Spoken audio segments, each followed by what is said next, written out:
अब आपको दिखाते हैं गीता जी अध्याय नंबर 8 के श्लोक नंबर 5, 6, 7, 8, 9, 10। 5 और 7 में तो गीता ज्ञान दाता अपने विषय में कह रहा है। 8वें अध्याय के 6ठे श्लोक में इतना कहा है, जहाँ आशा ता बासा होई, मन कर्म वचन सुमरियो सोई। जिसके अंदर आशा लगाकर तुम जाप करते रहोगे आजीवन, अंत में उसी को प्राप्त होगे।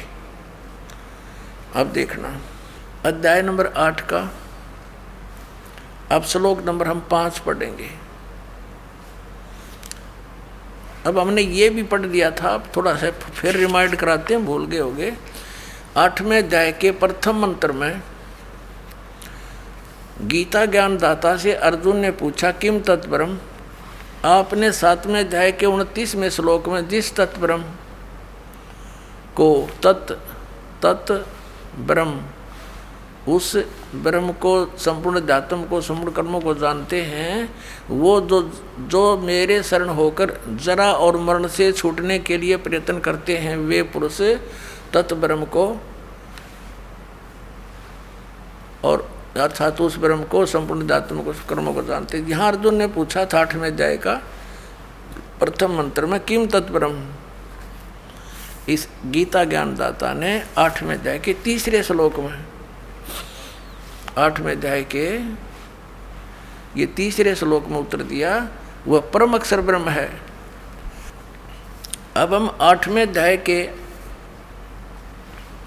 ये 5वें श्लोक में कहता है, जो पुरुष अंत काल में भी मुझको ही सुमरण करता हुआ शरीर को त्याग कर जाता है, वह मद भावम, यानी मेरे भाव को प्राप्त होता है, मेरे में भावित रहता है। इसका अर्थ ये है, ये गलत लिखा है, इससे इसमें कुछ भी संशय नहीं। और 6ठे में ये बताया है कि ये नियम है, यम माने ये नियम है। ये देखना, अब हम 6ठा पढ़ रहे हैं। कुंती पुत्र, मनुष्य अंत काल में जिस भी भाव को समरण करता हुआ शरीर का त्याग करता है, उसको ही प्राप्त होता है।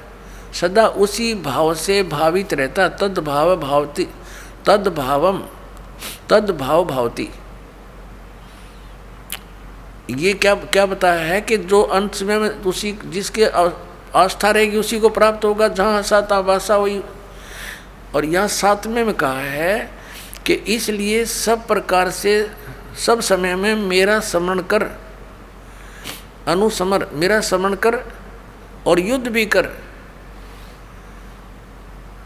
मुझ में अर्पण किए हुए मन बुद्धि युक्त होकर तो निसंदेह मुझे प्राप्त होगा।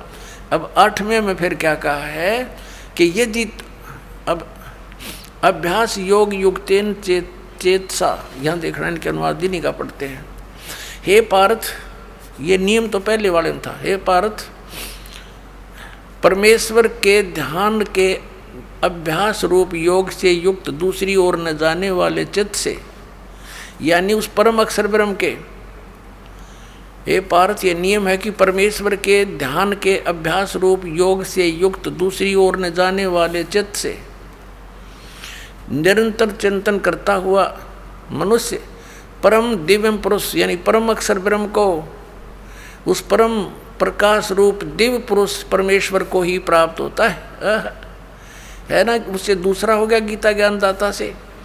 और 9वें में फिर कहा है, इसमें स्पष्ट भी किया है कवियम पुराणम, पर इसको अभी छेड़ेंगे नहीं, लंबा चैप्टर बन जाएगा। कवि का अर्थ बाद में देखेंगे। जो पुरुष सर्वज्ञ अनादि सबके नियंत्ता, सूक्ष्म से अति सूक्ष्म, यानी सबके नियंत्ता, गीता से ज्ञानदाता से अन्य है, वो सबका मालिक और सबके धारण पोषण करने वाला, वो मूल जड़ रूपी परमात्मा, अचिंत स्वरूप और आदित्य वर्णम, सूर्य की सदृश प्रकाश रूप, नित्य चेतन, आदित्य वर्ण माने सूर्य की तरह तेजों में है, उसका प्रकाश में शरीर है भगवान का। अविद्या से अति परे, अविद्या से अति परे शुद्ध सच्चिदानंद घन ब्रह्म परमेश्वर का स्मरण करता है जो व्यक्ति। अब हम 8वें अध्याय का 10वां श्लोक पढ़ रहे हैं। 9, 8, 9 हमने पढ़ लिया, जिसमें गीता ज्ञानदाता किसी अन्य परम अक्षर ब्रह्म की महिमा बता रहा है। उसकी भक्ति करता हुआ वह भक्ति युक्त पुरुष अंत काल में योग बल से, योग बल माने भक्ति की शक्ति से, भ्रकुटी के मध्यम में प्राणों को अच्छी प्रकार स्थापित करके फिर निश्चल मन से श्रवण करता हुआ उस दिव्य परम पुरुष को, उस परम अक्षर ब्रह्म को ही प्राप्त होता है। श्रीमद् भगवद गीता अध्याय नंबर 17 के श्लोक नंबर 23 में गीता ज्ञानदाता कहता है उस परम अक्षर ब्रह्म के पाने का, सच्चिदानंद घन ब्रह्म के पाने का 3 मंत्र का जाप है। ओम तत्सत, अपना तो इसने सार्वजनिक कर रखा है, और तत् और सत का इसको ज्ञान नहीं, क्योंकि इसने उस समय आवेश में आकर के परमात्मा के उस ज्ञान का नाश कर दिया। फिर परमात्मा आकर वो ज्ञान बोलते हैं स्वयं अपने अन्य रूप धारण करके,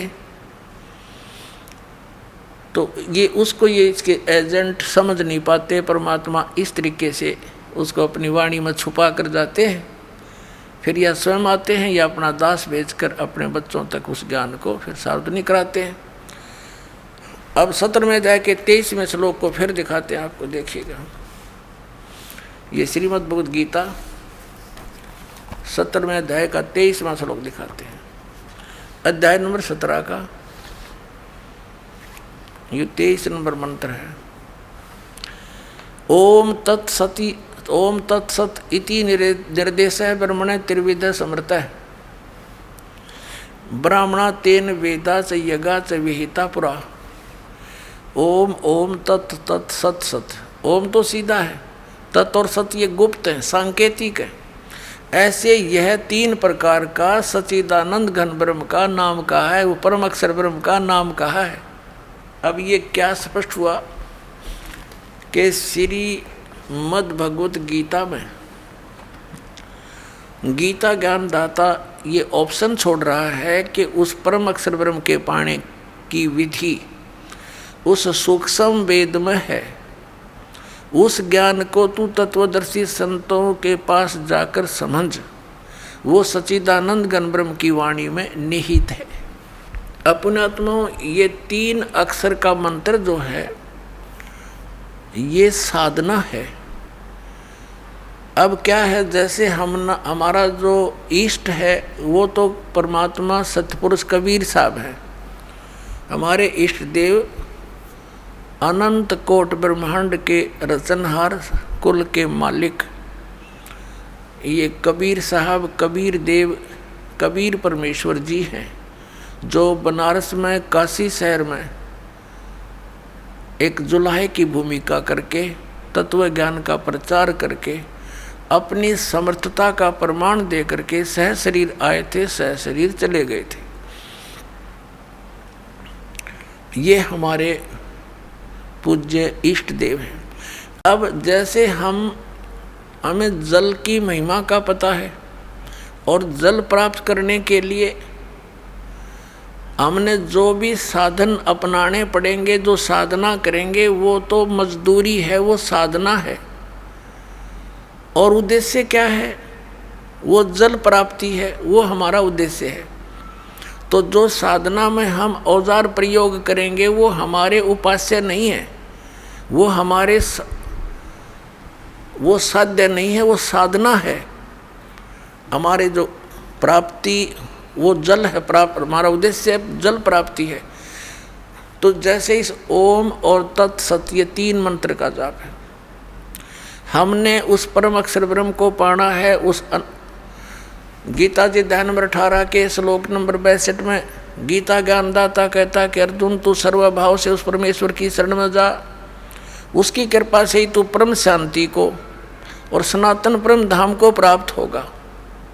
इससे सिद्ध हो गया कि गीता ज्ञानदाता से अन्य वो परम अक्षर ब्रह्म है, उसकी शरण में जाने से परम शांति को और सनातन परम धाम जो कभी नष्ट न होने वाला शाश्वत स्थान सतलोक प्राप्त होगा। और गीता ज्ञानदाता ने अपने विषय में बता दिया, मेरे और तेरे अर्जुन, चौथे अध्याय के 5 और 9 में गीता जी में श्लोक में, और दूसरे अध्याय के 12 में, 10वें अध्याय के दूसरे श्लोक में, अर्जुन तेरे और मेरे बहुत जन्म हो चुके हैं, तो नहीं जानता मैं जानता। अब इसलिए इसने 18वें अध्याय के 62वें श्लोक में कहा कि सर्वभाव से तू उस परमेश्वर की शरण में जा। उसकी कृपा से तू परम शांति और सनातन परम धाम को प्राप्त होगा। गीता जी अध्याय नंबर 15 के श्लोक नंबर 4 में स्पष्ट हो गया कि तत्वदर्शी संत की प्राप्ति के उपरांत परमेश्वर के उस परम पद की खोज करनी चाहिए जहाँ जाने के बाद साधक फिर लौटकर कभी संसार में नहीं आते। अकेले ओम नाम का जाप करने से इसने बता दिया क्या बेनिफिट होगा।